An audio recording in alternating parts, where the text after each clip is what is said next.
So there's a mythological story about Will-o'-the-Wisp, essentially a little ember, a little fireball, that travelers would see off in the distance, and it would almost beckon to them like some sort of beacon. And as they would follow it, after hours, maybe weeks, days, they would realize it was impossible to actually catch. Now this actually holds some sort of relevance when you kind of compare it to things like hope, ambition, things that you'll never actually catch, but that really keep you going. And when it's dark, maybe scary, and we're on a foreign path, the most important thing is to have something to keep us going. And I believe that this metaphor is almost directly tied to the game we're going to talk about today, and that game is Flamekeeper. Now, aside from the fact that you literally play as a ember, a piece of coal by the name of Ignis, and Ignis Fatuus is a different way in Latin to say will-o'-the-wisp, we also have the other aspect of it being a roguelike. The ambition to keep going is a constant in many roguelikes. Now, I will say that this genre of game is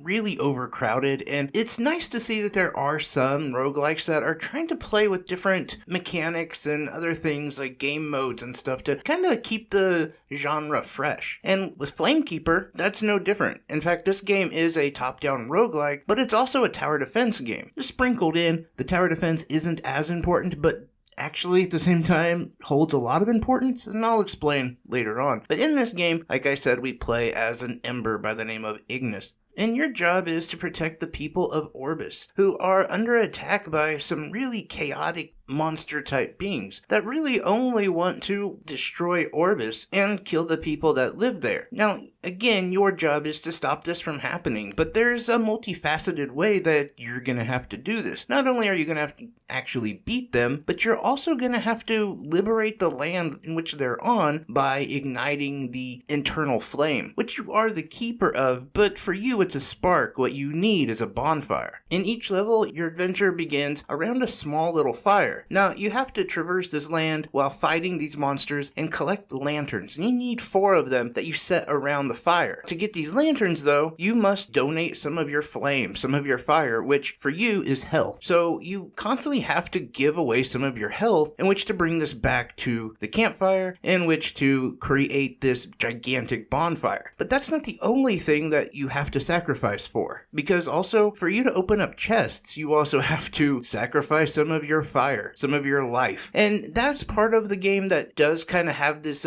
different feel to it, where you kind of have to manage what you're going to do or how you're going to proceed. And before you think about it too long, it's not a big problem because your lifeblood is literally everywhere. These little embers can be found from enemies and literally from just bashing into a tree. You'll collect different embers, but the thing, like I said, is you kind of want to be careful not to drain all of your energy and then try to navigate the land, as if one hit or 2 hits could end up killing you preemptively before you're able to even get anything done that you wanted to. Trust me, I know. I've done it a couple times. Now, that's not the only mechanic to this game. You see, also while you're in this mode of play, there is also totems that you must find. Now, these are important. You don't have to find them, but they're incredibly important because they have a different kind of currency that isn't your lifeblood. It, in fact, is nuts or other materials. And you'll find these and you can bring them back to your hub world, which this is, for me, the important part of the game. You see, these other materials that you collect, you can later turn them into permanent upgrades for you. That can come in the form of just being more powerful to different skills that are active and passive alike. In this hub world, you'll first be asked to upgrade the buildings or the facilities, so to speak, that will upgrade your different skills that become available to you. All of this is rather simple and stuff we see in every game, but that's not all. You see, after you've done these 2 worlds that are like the roguelike aspect, you're then prompted with a 3rd world, which then turns into a tower defense game. And instead of it being a small fire that you're around a cauldron. This cauldron has 3 paths that lead to it, and along the paths are different traps that you can set. These traps go from like slime to little spikes on the ground, and can actually be upgraded back at your hub world as well. What happens is you have 5 minutes to protect this cauldron, and if the bad guys get there and destroy it, or destroy you, it's game over, and you have to start back at the first world. As punishing as that sounds, it's actually not a big deal, because these levels can be conquered in like 10 to 15 minutes depending on what your goal is. And if you're just trying to rush back to the tower defense area, I would say like 5 to 10 minutes. This game, I think, though, does give you that sense of ambition and hope because of how there is a penalty, but it's not a very steep penalty. The levels are kind of difficult, but they're not that hard. In fact, the difficulty doesn't really come in until the second biome, which is like a sand level. And even that, it's difficult, but it's fair.